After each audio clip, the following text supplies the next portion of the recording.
ஆண்டவராகிய இயேசுவின் நாமத்தில் தொலைக்காட்சி நேயர்களுக்கு அன்பின் வாழ்த்துக்கள். இந்த நாளின் செய்தி உண்மையான எழுப்புதலுக்கு அடிப்படையான 6 காரியங்கள். உண்மையான எழுப்புதல். இன்றைக்கு எழுப்புதலை குறித்து ஏராளமான புஸ்தகங்கள், செய்திகள், நானும் பல செய்திகளை பேசியிருக்கிறேன். ஆபோக்கு புஸ்தகத்தை மையமாய் கொண்டு தேவனே வருஷங்கள் நடுவில் நம்முடைய கிரியைகளை உயிர்ப்பையும் எழுப்புதல் தாமதிப்பதே நிறைய செய்திகளை பேசியிருக்கிறோம். இந்த நாளிலே எழுப்புதலுக்கு இன்றியமையாத ஒரு 6 காரியங்கள். பல ஆண்டுகளா ஜெபித்திருக்கிறோம். எத்தனை எழுப்புதல் கூட்டங்கள், இரவு ஜபங்கள், முகாம்கள், நமக்கு முன்னோடியாக வாழ்ந்த மிகப்பெரிய பசுத்தவான்கள் இரவெல்லாம் ஜெபித்தார்கள்.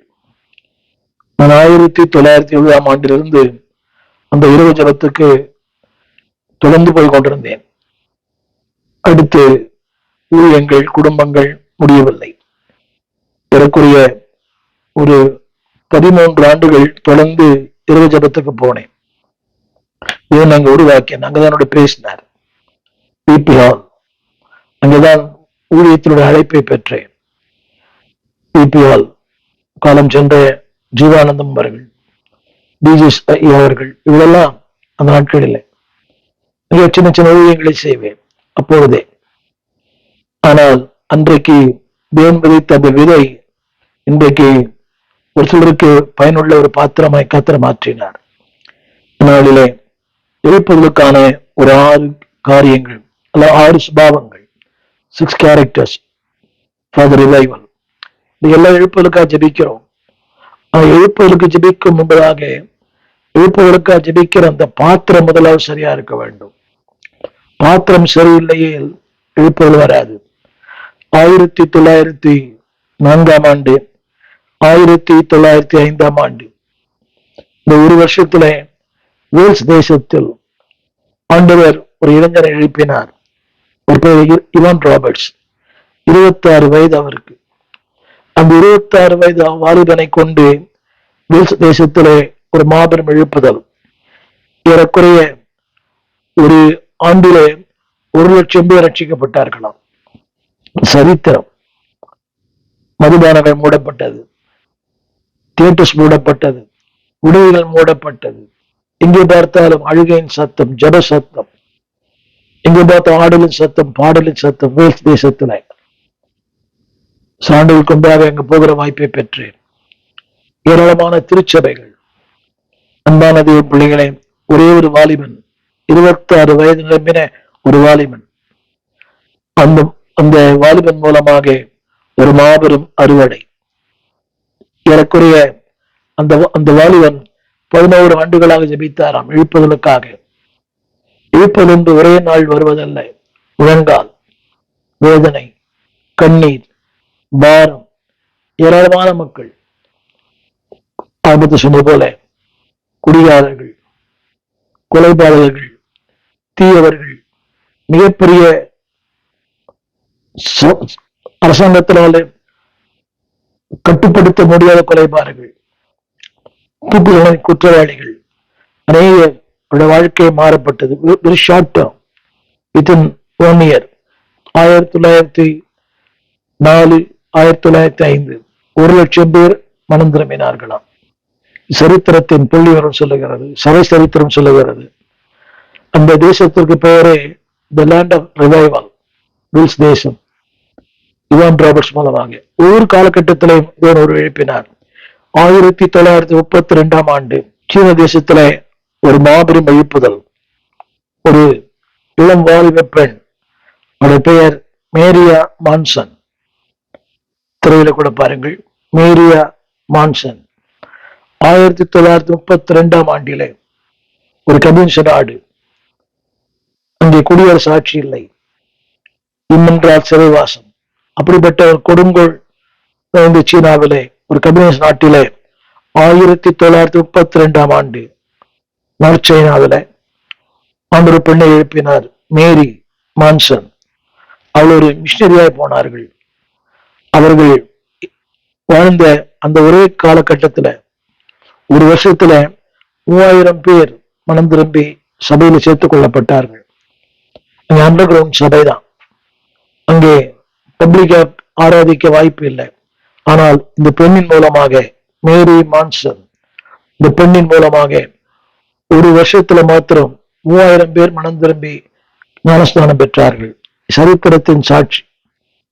அதே போல 1936 ஆண்டு அமெரிக்காவிலே வீட்டன் காலேஜ் என்கிற ஒரு கல்லூரி, அது ஒரு மிகப்பெரிய பல்கலைக்கழகம், இல்லினாய்ஸ் என்ற இடத்துல 1936 அங்கே தேவன் ஒரு மாபெரும் அபிஷேகத்தை ஊற்றினார். வாலிபர்கள், பேராசிரியர்கள், மாணவர்கள், இந்த பயில்கிற ஒவ்வொரு ஆண்களும் பெண்களும், அன்பானவர்களே, இத்தனைக்கும் அங்கே ஏராளமான படித்தவர்கள் படிக்கிற இடம். அப்படிப்பட்ட இடத்துல தேவன் தம்முடைய அபிஷேகத்தை ஊற்றினார். வீட்டன் காலேஜ், இல்லினாய்ஸ், 1936 அனைவரும் மனம் திரும்பினார்கள். வாலிபர்கள், படித்தவர்கள், பட்டதாரிகள், மிகப்பெரிய பேராசிரியர்கள், ஒரு மாபெரும் அறுவடை. இரவெல்லாம் ஜெபம், இரவெல்லாம் கண்ணீர். வேதம் சொல்ல அங்க அந்த எழுப்புதல் அமெரிக்காவை பற்றி பிடித்ததாம். 1936 ஆண்டு அந்த எழுப்புதல் அமெரிக்க தேசத்தையே பற்றி பிடித்தது. சொல்லிக்கொண்டே போகலாம். 1904 1932 36 இந்த காலகட்டத்தில் ஆண்டவர் திரும்பவும் எழுப்புதலை அனுப்பினார். 1904 1932 36 அநேக எழுப்புதலை தேவன் அனுப்பி கொண்டே இருந்தார். ஆனால் காரியம் என்னவென்றால், இன்றைக்கு எழுப்புதல் கொஞ்ச நாள் இருந்து அது போய்விடுகிறது. அதெல்லாம் எழுப்புதல் it's standard one, it's permanent. அன்பான பிள்ளைகளை, இந்த செய்தி கேட்கிற நீங்களும் நாமும் நம்முடைய தேசத்திற்காக, நம்முடைய இந்தியாவிற்காக 2000 ஆண்டுகள் ஜெபிக்கிறோம். நம்முடைய தேசம் கத்தர் அறிய வேண்டும், பாரதம் கத்தர் அறிய வேண்டும். கண் பார்க்கும் பூமி எல்லாம், கால் மிதிக்கும் தேசம் எல்லாம் கல்வாரி கொடி பறக்க. அன்பானவர்களே, இவான் ராபர்ட்ஸ் 26 வயது, அந்த வாலிபனை தேவன் பயன்படுத்தும் போது ஏன் உங்களை நீ பயன்படுத்த முடியாது? தேவை அர்ப்பணம், ஆதங்கம், அந்த பாரம். இந்த நாளிலே ஆண்டவர் உங்களை கொண்டு குடும்பங்களை, கிராமங்களை, தேசங்களை, பட்டணங்களை அசைக்க விரும்புகிறார். திரும்ப சொல்லுகிறேன், அன்றைக்கே அது தேவையே இருக்குமானால் இன்றைக்கு அதை விட மிகப்பெரிய தேவை. அன்றைக்கு பாவத்தினுடைய தன்மை குறைவு, இன்றைக்கு பாவத்தின் தன்மை அதிகம். எங்கு பார்த்தாலும் தலைவிரித்து ஆடுகிறது. இதான் கேட்காத பாலியல் குற்றச்சாட்டுகள், கணவனை கொலை செய்யும் மனைவிகள், மனைவியை கொலை செய்யும் கணவர்கள், எத்தனை பெரிய வேதனையான காரியங்கள். நம்முடைய தேசமெல்லாம் இன்றைக்கு அது பரம்பி இருக்கிறது. கொலை, கொள்ளை, கற்பழிப்பு, அது இல்லாத செய்திகளே இல்லை. நாள்தோற ஊடகங்களிலே எங்கு பார்த்தாலும் கொலையும், கொள்ளையும், கற்பழிப்பு.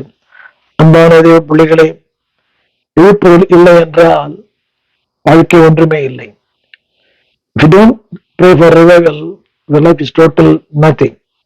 அந்த பாரம் இல்லாம, அந்த உணர்வு இல்லாம, அந்த வேதனை இல்லாம, அந்த கண்ணீர் இல்லாம இருக்கிற வாழ்க்கை அர்த்தமற்ற வாழ்க்கை. இதுதான் லியோட் நாட் ரோவனில் சொல்லுகிறார். எழுப்புதலுக்காக ஜெபிக்காத ஒரு கிறிஸ்தவனே அல்ல. எழுப்புதலின் பாரம் இல்லாதவன் ஒரு கிறிஸ்தவன் சொல்வதற்கு வெட்கப்பட வேண்டும். அந்த ஒரு பாரம், அந்த பாரம் இருக்க வேண்டுமானால் அதற்குரிய சிந்தை வேண்டும், அதற்குரிய எண்ணங்கள் வேண்டும். சுயம் சாக வேண்டும், பெருமை சாக வேண்டும், ஆசை சாக வேண்டும், ஆணவம் சாக வேண்டும், அகங்காரம் சாக வேண்டும். இன்னைக்கு சபைக்கு போகிற எல்லாருக்குமே செல்ஃப் வில், நான், எனது, என் பெயர். இந்த கூடுகையில் கூட பாருங்களேன், அவர் பெயரை போடலைன்னா அடுத்த கூட்டத்துக்கு வரமாட்டார். தலைவராக இருக்கிற வரைக்கும் அந்த கூட்டத்துக்கு கூடுகைக்கு வருகிறார். தலைமைத்துவம் இல்லை என்றால் அவர் கூடுகைக்கு வரமாட்டார். எல்லாருக்கும் அந்த ஏதோ ஒரு போஸ்ட் வேணும். ஒரு பாட்டு பாட சொல்லணும், ஒரு காணிக்கு ஜெபம் பண்ண சொல்லணும். எழுப்புவது அல்ல. சுயமென்னில் சாம்பலாய் மாற சுத்த ஆவியானல் மூட்டு. என்றைக்கு அந்த சுய மாறுகிறதோ அன்னைக்குதான் எழுப்பட வரும். Without self denial there is no revival. திரும்ப சொல்கிறேன், without self denial there is no revival. சுயம் என்றைக்கு மாறுகிறது? எல்லாருக்குள்ள சுயம் இருக்கிறது. அது எனக்குள்ள அடிக்கடி வந்து போகிறது. 4 பேர் கனம் பண்ண வேண்டும், பாராட்ட வேண்டும்.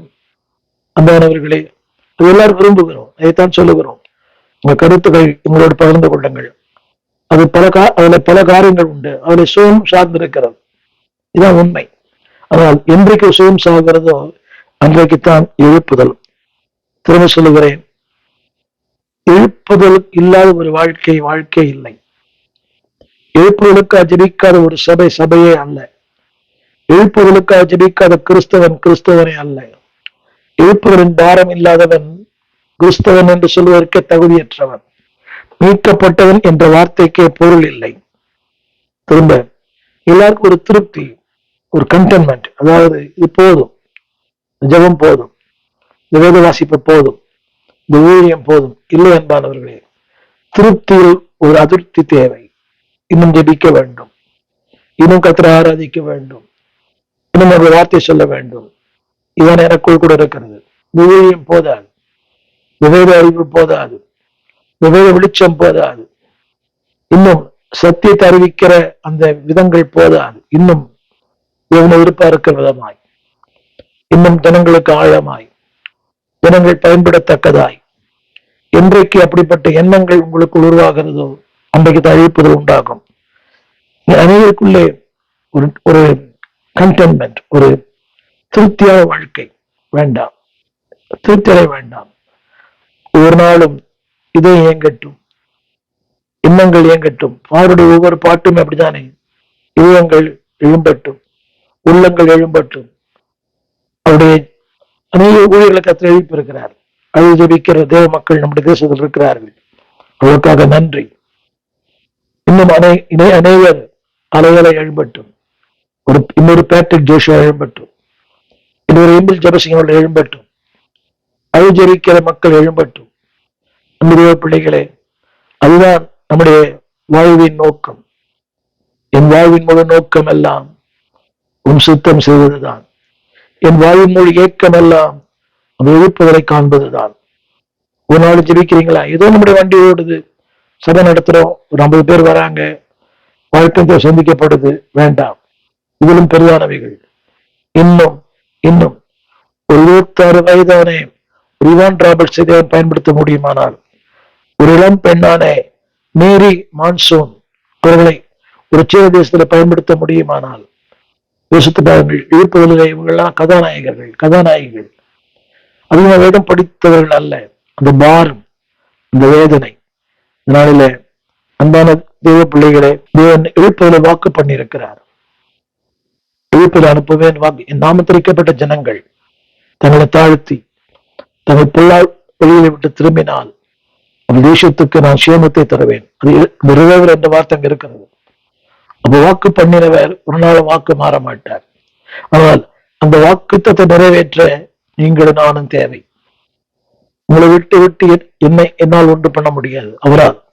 அவரை விட்டு என்னால் ஒன்று பண்ண முடியாது. நாளிலே அதுக்கு தேவை நறுங்கொண்ட இதயம். ஒரு தனிப்பட்ட வாழ்க்கையிலும் வரவிட்டா வேற சொல்லி வருவதல்ல. இன்றைக்கு பாருங்களேன், அந்த இவான் ராபர்ட்ஸ் யாரும் சொல்லி அல்ல, மிஷனரிமார்கள்லாம் யாரும் சொல்லி வரல. தேசத்தை குறித்து கேள்விப்பட்டார் வில்லியம் கேரி, ஆர்ஜென்டினாவை கேள்விப்பட்டார் சீனாவை குறித்து, டேவிட் லிவிங்ஸ்டன் ஆப்பிரிக்கா குறித்து கேள்விப்பட்டார், தன் வாழ்க்கையை அர்ப்பணித்தார். ஒரு ரெய்னார்ட் போங்கி அவர்கள். இதெல்லாம் என்ன தெரியுமா காரணம்? அவளுக்குள்ள அந்த பாரம். நெகேமியா அரண்மனையில் இருந்தான், அழுதான், உட்கார்ந்தான், புலம்பினான், துக்கித்தான், உபவாசித்தான், பரலோக தெய்வத்தை நோக்கி மன்றாடினான். அவனுக்கு அது அவசியமே இல்லை. அவள் அவசியம் இல்லாவிட்டாலும் தன்னையே அதற்கு தாரையாய் வார்த்தான். பொருள் சொல்லுவது போல பானபலியாய். ஒரு பெரிய படித்த மேதாவி, பல எண்ணெய் கப்பல்களுக்கெல்லாம் சொந்தக்காரர். ஆனால் அவர் சொல்லுகிறார், என்னையே நான் பானபலியாய் வார்க்கப்படுகிறேன். இதுதான் எழுப்புதலின் அந்த விதை.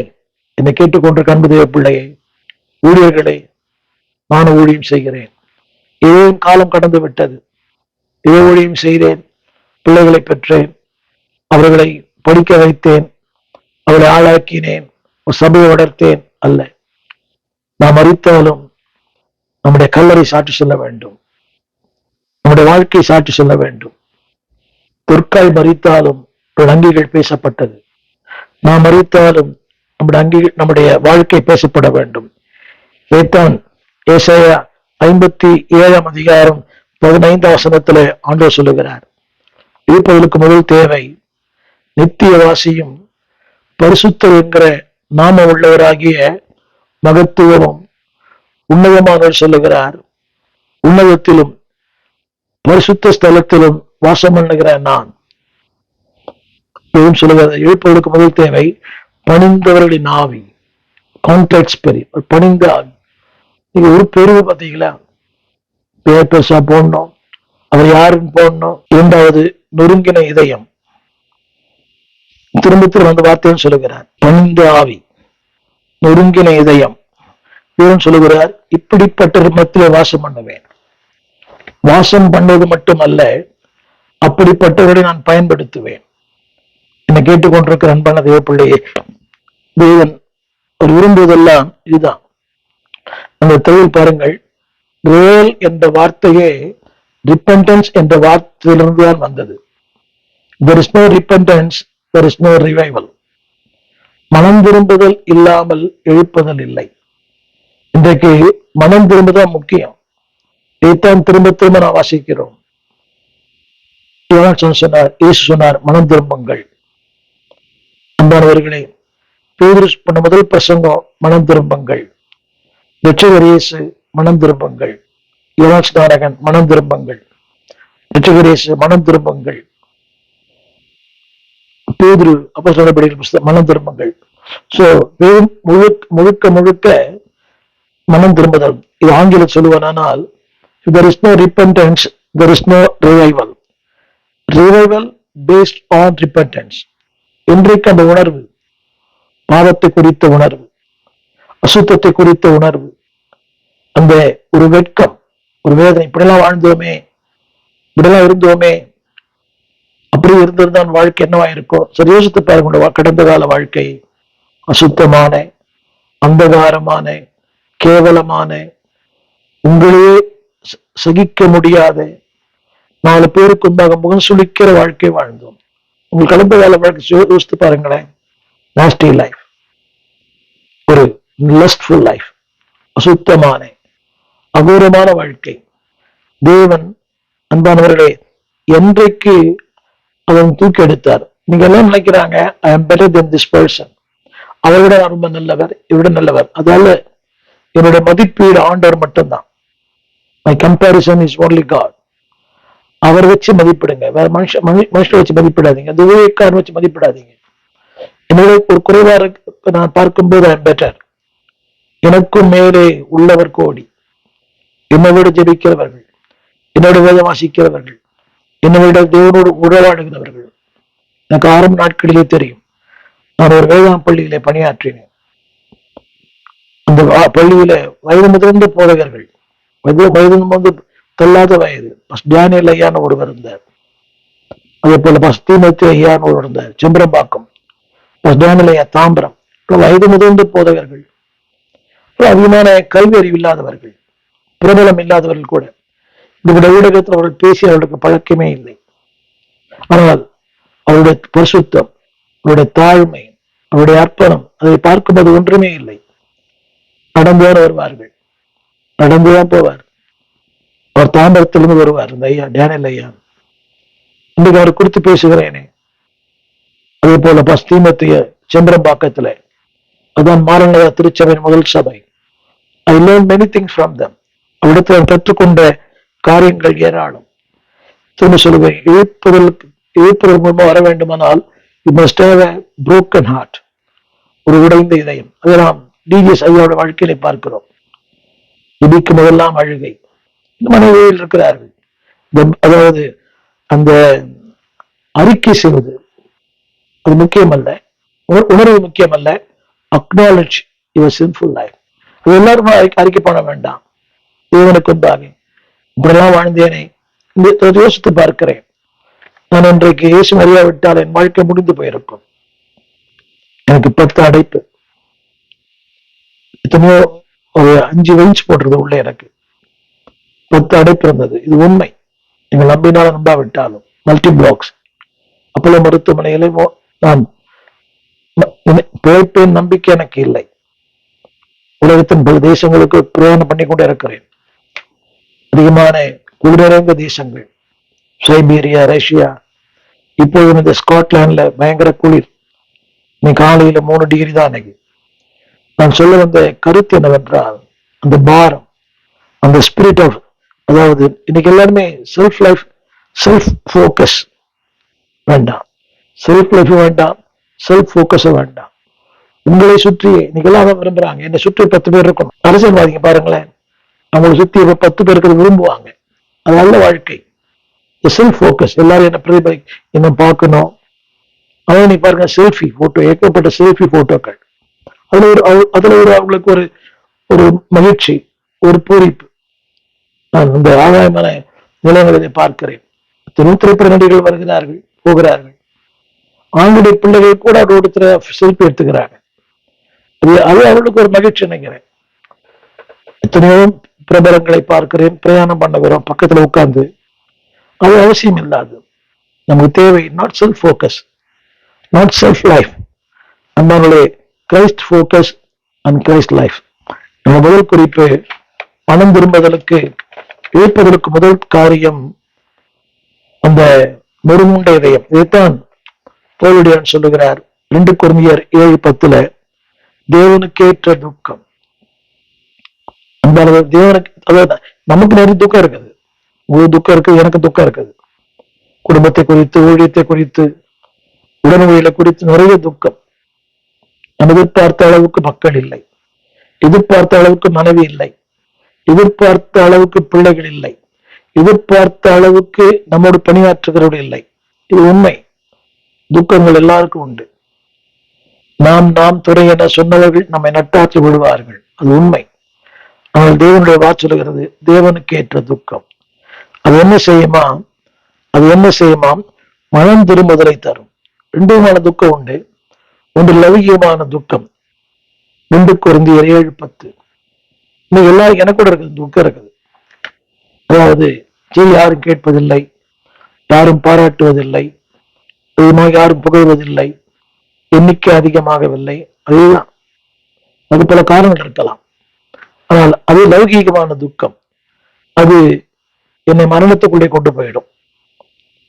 பாருங்க, துக்கம் இல்லாம மனுஷன் யாருமே இல்லை. அதாவது நடக்கிறவன் சைக்கிள்ல போன பார்த்து துக்கப்படுறான், சைக்கிள்ல போறவன் ஸ்கூட்டர்ல போறவனை பார்த்து துக்கப்படுறான், ஸ்கூட்டர்ல போறவன் கார்ல போறவனை பார்த்து துக்கப்படுறான், கார்ல போறவன் ஆகாயமானத்துல இருக்கு பார்த்து துக்கப்படுறான், ஆகாயமானத்துல போறவன் இந்த வாய்க்கு கைக்கு சண்டை போடுறாங்களே ஏழைகள், இன்னும் அதுவுமே சாப்பிடுறாங்க தெருவோரத்துல, மணக்க மணக்க. அவங்களுக்கு பிபி இல்லை, கொலஸ்ட்ரால் இல்லை, சுகர் இல்லை.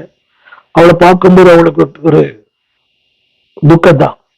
நீங்க பார்த்திருப்பீங்க அம்பானி திருமணத்துல பல வகையான உணவுகள், வெள்ளித்தட்டு, அதை நீங்க பார்த்திருக்கலாம். வேண்டாம் வேண்டாம் சொல்றாங்க எல்லாரும், வேண்டாம் வேண்டாம். யோசித்து பாருங்க, நம்ம நினைக்கிறோம் நமக்கு அந்த வாய்ப்பு இல்லையே. எல்லாருக்கும் துக்கம் இல்லாத மனிதர்களே இல்லை. இதான் யூது சொல்லுகிறான், மாமிசம் இருக்கிற வரைக்கும் துக்கம் இருக்கும், ஆத்மா இருக்கிற வரைக்கும் நோவு இருக்கும். மாமிசம் இருக்கிற வரைக்கும் நோவு இருக்கும், ஆத்மா இருக்கிற வரைக்கும் துக்கம் இருக்கும். ஆனால் தேவனுக்கேற்ற துக்கம் ஒரு மாபெரும் எழுப்புதலை வாழ்க்கையில கொண்டு வரும். உங்கள் மூலமாய், உங்கள் திருச்சபையின் மூலமாய் ஒரு மாபெரும் எழுப்புதலை கொண்டு வரும். ஒரு சொன்னார் இப்படி, repentance is vomiting the self. சுயத்தை வாங்கி எடுப்பதுதான் ரட்சிப்பான். நல்ல விளக்கம் தான் இது. சுயத்தை வாங்கி எடுப்பது. இன்னைக்கு நிறைய பேரு அதை வாங்கி எடுக்கிறது விழுங்கிடணும். அது எங்க கொண்டு போயிடும்? வியாதி கொண்டு போயிடும். அழகா சொன்னார், repentance is the vomiting of self. என் அன்பான பிள்ளையே, ஆனா அதே வேளையில இந்த காட்லி சாரோஸ் படித்தனே தேவனுக்கேற்ற துக்கம், அது எங்க கொண்டு போகுதுமா? it cleanse you and change you. திரும்ப சொல்லுகிறேன், it cleanse you and it change you. Tamil அழகா போட்டிருக்குது, அழகா போட்டிருக்குது. உன்னை ரட்சிப்புக்கு எதுவான மனம் திரும்பல் உண்டாக்கும். ஆங்கிலத்தில் அழகா சொல்லப்பட்ட வார்த்தை, it cleanse you and also it change you. தேவனுக்கே துக்கம் நீ நினைக்க வேண்டாம், இது உங்களை கீழே கொண்டு போகாது, மேலே கொண்டு போகும். Cleanse you and change you. எனவேதான் வெளிப்படுத்தல் 2:5 சொல்லப்பட்ட வார்த்தை, வெளிப்படும் 2:5, நிறைய பேருக்கு அந்த உணர்வே இல்லை. I'm better, I'm right, always right. நான் சரிதான், எவ்வளவு தவறு பண்ணா கூட. எனவே நிறைய உடன்மொழியில் பணியாற்றுகிறார்கள். நான் சொல்றேன் இது தவறு, அவன் சொல்றான் எனக்கு எல்லாம் தெரியும், உங்களை நீ பாரு, தவறான உறவு எனக்கு தெரியுன்றான், இது தவறான வாழ்க்கை எனக்கு தெரியும். நான் சொல்றேன் அந்த உறவு சரியில்லை, அந்த தொடர்பு சரியில்லை, அந்த ஐக்கியம் சரியில்லை. அவர் சொல்றாரு எனக்கு எல்லாமே தெரியும், ஐ கேன் மேனேஜ். இப்படிதான் சிம்சன் சொன்னான். பெலிஸ்தீனை வந்து விட்டார்கள், அவன் சொன்ன ஐ கேன் மேனேஜ். வேதம் சொல்லுகிறது நியாயாதிபதி 16:20, கர்த்தர் தன்னை விட்டு விலகினதை அறியாமல் இப்பவும் ஊறி போட்டு போ என்று சொன்னான். கடைசியில கண்கள் பிடுங்கப்பட்டது, மாவரைத்தான், கைதியாய் கொண்டு போகப்பட்டார். என்னை கேட்டுக்கொண்டிருக்கிற அன்பு தேவ பிள்ளையே, don't give room to self. இது சொல்லப்பட்டிருக்கிறதுனால வெளிப்படுத்தல ஆவியான சொல்லுகிறார் 2:5, ஆகையால் நீ இந்த மேலிருந்து விழுந்தாய் என்பதை நினைத்து மனம் திரும்பு, அது மட்டுமல்ல ஆவியிலே செய்த கிரியைகளை செய்வாயாக.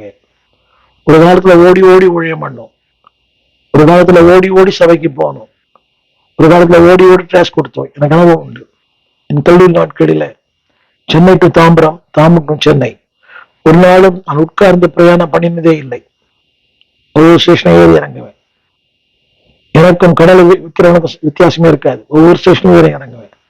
அது ஆரம்ப நாட்கள். அதுக்கு வசதி இருந்து வாய்ப்பு இருந்தது அப்பெல்லாம். அதுக்காக அப்ப அந்த அளவுக்கு ரெஸ்ட்ரிக்ஷன் கிடையாது. ஆனா இன்னைக்கு பயங்கர போராட்டம், பாடு. பெரும் சொல்கிறது, நீ எந்த நேரமும் இருந்து யூ மிஸ்பிளேஸ்ட். நல்லா ஊழியம் பண்ணீங்க, நடுவில் யாரோ நடுவில் வந்தாங்க, இங்கிருந்தோ வந்தான், நடுவில் வாழ்க்கையில புகுந்தாங்க அரசியல்வாதிகள், ஏதோ யார் யாரோ வந்தாங்க வாழ்க்கையில. உனக்கு அதை பண்றேன், இதை பண்றேன், உனக்கு அதை வாங்கித்தரேன், இதை வாங்கித்தரேன், உன்னை பெரிய ஆள் ஆக்குறேன், உன்னை ஸ்டார் ஆக்குறேன், கொஞ்சம் நினைத்து மனம் திரும்பி சொல்லிட்டு போவாங்க. they promise the best but they go the worst. நிறைய அள்ளி வீசுவாங்க, உனக்கு அப்படி பண்றேன் இப்படி பண்றேன். ஆனா கடைசியில பார்த்தீங்கன்னா தனியாக நிக்கணும். நினைத்து பரவாயில்ல, இட்ஸ் நாட் டூ லைட்.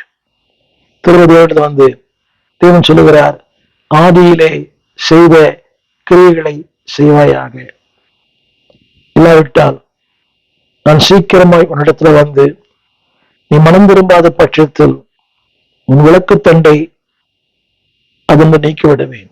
இந்த கருத்து என்னவென்றால், ஆதாரம் போயிடும், அடிப்படை போயிடும், வசதிகள் போயிடும், வாழவே இல்லை. சுவர் இருந்தால் தான் சித்திர வர முடியும். தேவன் சொல்லுகிறார், நீ அப்படி மனம் திரும்பாவிட்டால் உன் விளக்குத்தண்டை, நீ எதோ ஆதாரம் நினைக்கிறியோ, ஏதோ அஸ்திபாரம் நினைக்கிறியோ, அது இல்லாம போயிடும். இது துக்கமான ஒன்று, வருத்தமான ஒன்று. தேவன் சொல்லுகிறார், அன்பானவர்களே, இன்னைக்கு நாம் என்ன நினைக்கிறோம் தெரியுமா? என்ன நினைக்கிறோம்? நான் மனம் திரும்பிட்டேன், எனக்கு ஓகே இல்லை. அன்பானவர்களே, தேவன் சொல்லுகிறார், ஆவி அன்புக்கு திரும்பு. இது எபிரேய சபைக்கு தேவன் சொன்ன வார்த்தை. அறிந்தவர்கள் தான், புரிந்தவர்கள் தான். ஆனால் இடையில ஏதோ ஒன்று. நான் அடிக்கடி சொல்கிற வார்த்தை, don't be distracted. திசை திருப்பப்பட அனுமதிக்காதீர்கள். Don't be disturbed. அதோட குழப்பிடும். That will lead into destruction. உங்களை அழிவுக்கு நேரம் நடத்தும். நாளிலே தேவன் சொல்ல வார்த்தை முதலாவது, repent. எழுப்புதலுக்கு முதன்மையான காரியம் உண்மையான மனம் திரும்புதல், தேவனுக்கு ஏற்ற துக்கம். இரண்டாவது, exalt Christ. கிறிஸ்துவை எப்போதும் உயர்த்துங்கள். உங்களை தாழ்த்துங்க, உங்களை மறைத்துக் கொள்ளுங்கள், அவரை உயர்த்துங்கள். நான் ஒன்றுமில்லை, விஞ்ஞானம், கல்வி, செல்வங்கள் யாவும் ஒன்றுமில்லை. கர்த்தரை பயன்படுத்திட்டோம். சார்ல்ஸ் ஸ்பர்ஜன் அடிக்கடி சொல்லுவார். நிறைய பேர் சொல்லுவாங்க, அவர்கிட்ட வந்து நீங்க சூப்பரா பிரசங்கம் பண்ணீங்க. அவர் சொல்லுவாரா, இப்பதான் பிசாசு கூட சொல்லிட்டு போனான். So what I want to say, exalt Christ. Revival heart always the desire to exalt Jesus. இழுப்புகளை வாஞ்சிக்கிற இதயம் இயேசுவை உயர்த்தும். இழுப்புகளை வாஞ்சிக்கிற இதயம் இயேசுவை உயர்த்தும். இயேசுவை உயர்த்தினாலே இழுப்பல் தானா வந்துடும். நிறைய பிரசங்காருக்கு அது இல்லை. சில பிரசங்காரை கூப்பிடுறோம், அவர் ஒரு அனுப்புறாரு, அவர் சொல்றாரு ஃபேன் இங்க இருக்கணும், ஏசி இங்க இருக்கணும், ஐயாக்கு எல்லாம் பண்ணணும். அவர் ஏசில ஃபிளைட்ல வருவார், நீங்க ஒரு பிக்கப் பண்ணணும், ஒரு டிராப் பண்ணணும், போர்டுல தங்க வைக்கணும். யோசித்து பாருங்கள். திரும்ப சொல்லுகிறேன், அதாவது அந்த desire to exalt Jesus. இப்படி சொல்ல விரும்புகிறேன். A real heart always overwhelmed by exalting Jesus. இந்த ஞாபகம் சொன்னாங்க, அவர் பெருகவும் நான் சிறுகவும். நீங்க பாருங்க, போஸ்டர்ல பேர் கொஞ்சம் சின்னதா இருந்தா கூட பிரசங்கியாரு டென்ஷன் ஆயிடுறாரு. அவர் பேரு பின்னால போட்ட டென்ஷன் ஆயிடுறாரு. திரும்ப சொல்லுகிறேன், a real heart has been overwhelmed the desire of exalting Jesus. இயேசுவை உயர்த்தும் அந்த இதயம் இழுப்புகளால் நிறைந்திருக்கும். அதுதான் அவர் ஏசாயா 6:1. ஏசாயா 6:1. ஏசாயா நல்ல உதாரணம். அவன் சொல்லுகிறான், ஆண்டவர் உயரமும் உன்னதமான சிங்காசனத்துல வீட்டில் கண்டேன். எந்த அளவுக்கு ஏசு வைத்திருக்க பாருங்க, உயரமாய் உன்னதமாய். அது மட்டுமல்ல, அது ஒரு வார்த்தை சொல்லப்பட்டிருக்கிறது, சேராபீன்கள் அவருக்கு மேலாய் நின்றார்கள். சின்ன கேள்வி, அவருக்கு மேல யார் நிக்கிறாங்க? அறிவு, திறமை, அனுபவங்கள். நீங்க பாருங்க, எனக்கு எல்லாம் தெரியும், யூ ஷட் அப். பிள்ளைகளே சொல்றாங்க, விசுவாசி கூட சொல்றாங்க, எனக்கு எல்லாம் தெரியும், நீங்க உட்காருங்க, நீ ரொம்ப எங்களுக்கு ரொம்ப சொல்ல வேணாம், எங்களுக்கு எல்லாம் தெரியும். இது தவறான உறவு, தவறான வாழ்க்கை. அந்த பெண் உனக்கு உபயோகப்பட மாட்டான், அந்த பையன் உனக்கு ஃபிட் ஆக மாட்டான். பட் அந்த பையன் அந்த பொண்ணு சொல்லுது, எனக்கு ஐ கேன் மேனேஜ். எங்கள் விலாசம் போதகர் ஸ்டீஃபன் தேவகுமார், திறந்த வாசல் சபை, நம்பர் 65, பரமானந்த தெரு, 7 கிணறு, சென்னை 600001. தொடர்புக்கு 9841839287. மேலும் 04431833330. எங்கள் மின்னஞ்சல் stephenopendor@gmail.com. எங்கள் தேவ செய்திகளை யூடியூப் சேனலில் பார்த்து பயனடையுங்கள். தேவன் உங்களை ஆசீர்வதிப்பாராக.